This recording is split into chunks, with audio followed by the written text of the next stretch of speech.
idea behind the cure was meant to really be a blueprint for Congress to look at healthcare and say, here are some things that you could actually do that would impact, maintain our free market system, but lower the cost of healthcare. And it's funny because I remember right after I wrote it, I had an independent vlogger, write a review saying, how in the world could you take on healthcare in less than 500 pages? And I said, well, two things there. One is, nobody wants to read a 500-page book on healthcare. And two, I had to write it for Congress. So if I could have put pictures in it, I would have, because I needed it to be so simple that even Congress could understand. Welcome to the RockstarsRocking podcast, powered by Voluntary Disruption, a show dedicated to people who are crushing their business and life goals. These are bite-sized conversations with leading rock stars in their respective industry who are pumped to share their story to help drive you to the next level. So, are you ready to rock? Speaking of rock stars, here's your host, Eric Silverman.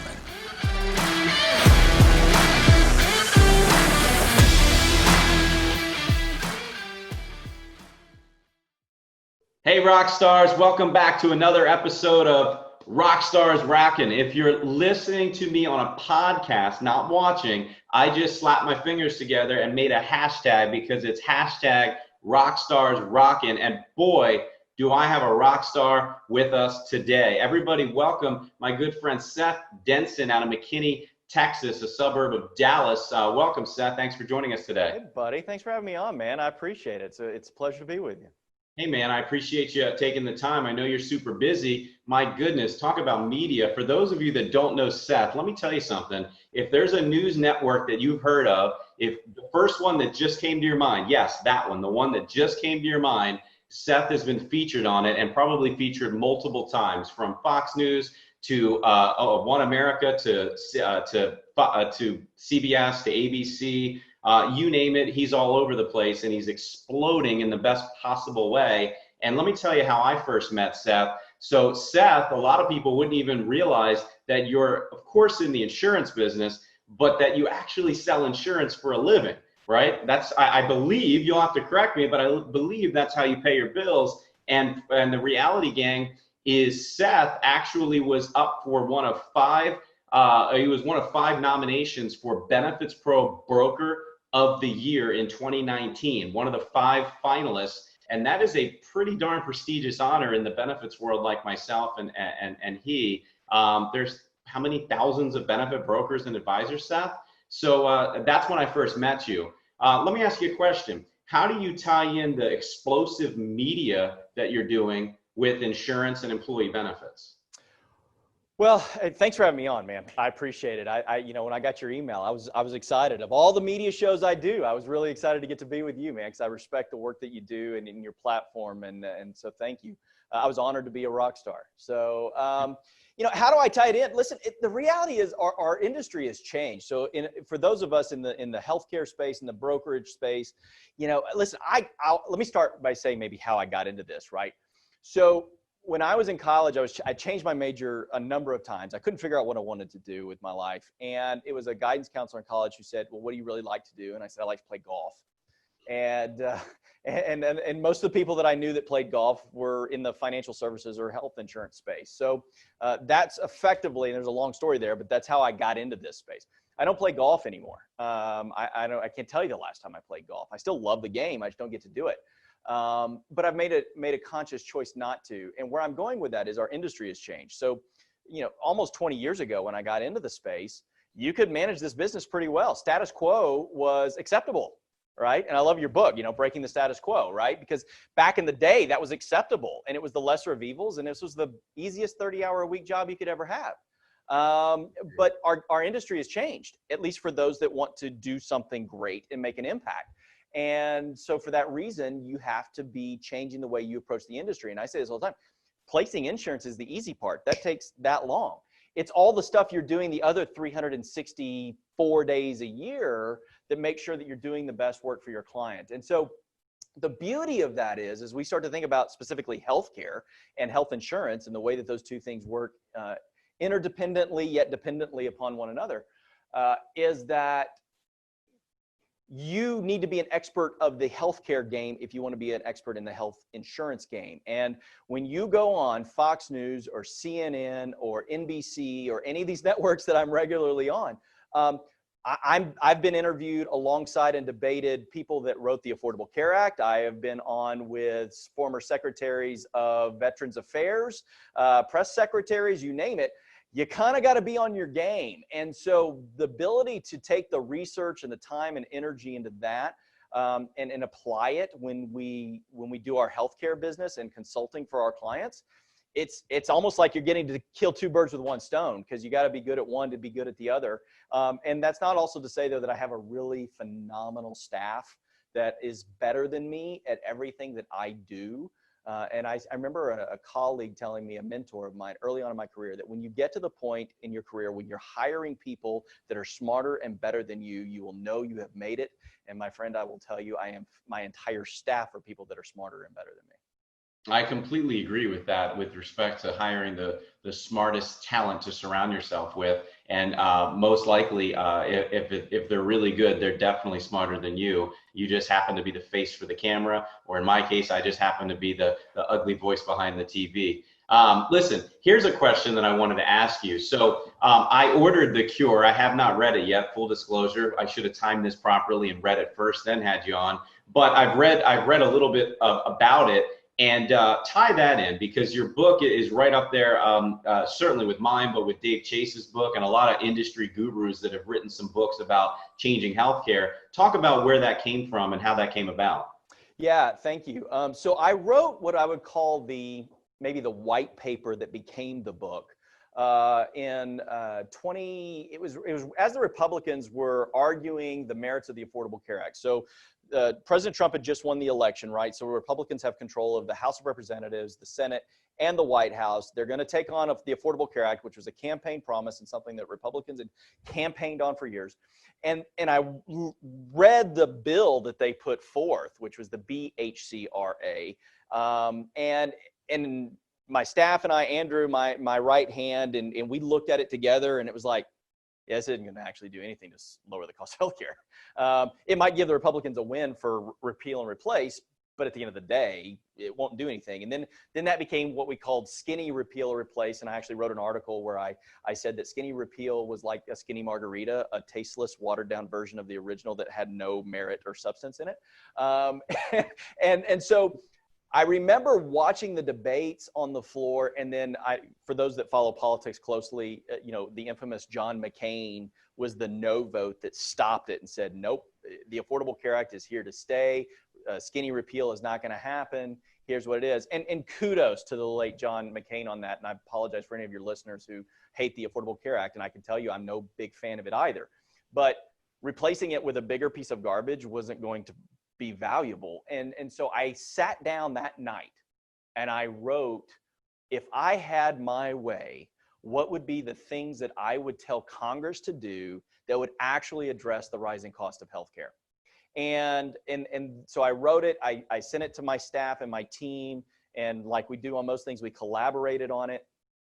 That later led to me getting to do a TED Talk, and I got to do that. And then not long thereafter, we were able to kind of put the finishing touches on the book and kind of take the white paper and expand upon it. So the idea behind The Cure was meant to really be a blueprint for Congress to look at healthcare and say, here are some things that you could actually do that would impact, maintain our free market system, but lower the cost of healthcare.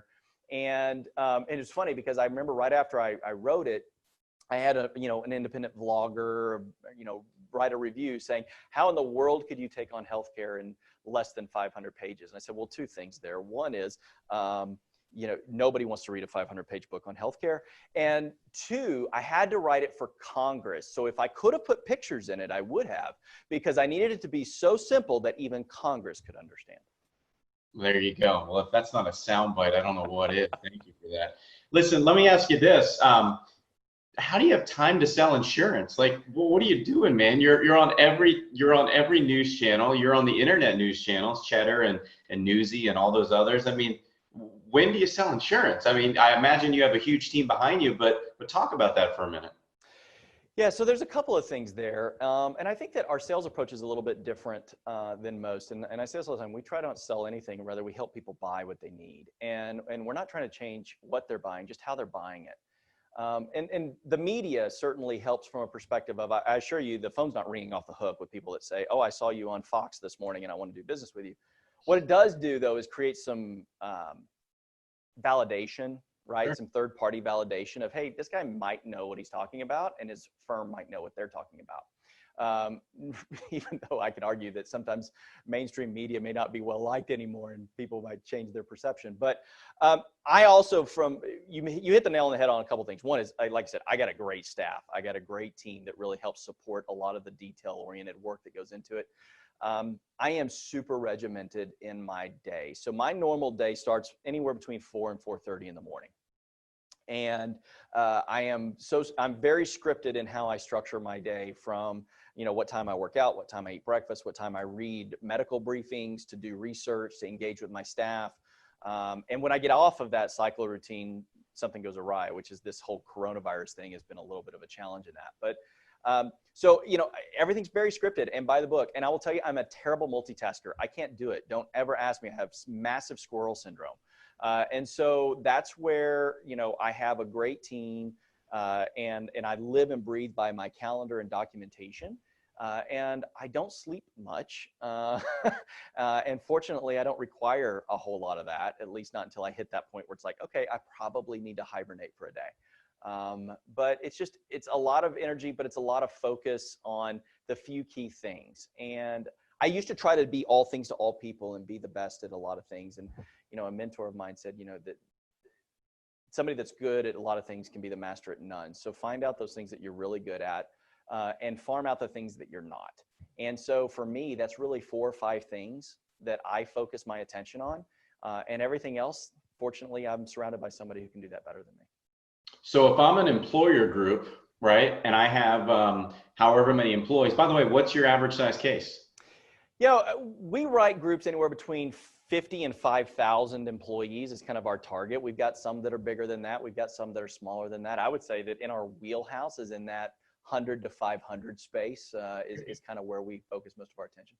So I'm a 250 person employer. I'm the CEO, and I book an appointment with GDP. Do I get Seth? What's it take to get Seth to go physically in person, back when we were allowed to do that, versus now, even if it's a Zoom call? Yeah, so you do get Seth, and if you're fortunate enough, you'll get everybody that's not Seth, who's even better than Seth at this at GDP. But so we work in a team methodology around here, and while I might be the quote unquote pitch man, and certainly am involved, I'm still the chief strategist of our organization. I run our strategy team, but I've got a great group of strategists that work alongside me that like I said, they're better than me at the strategy side of it.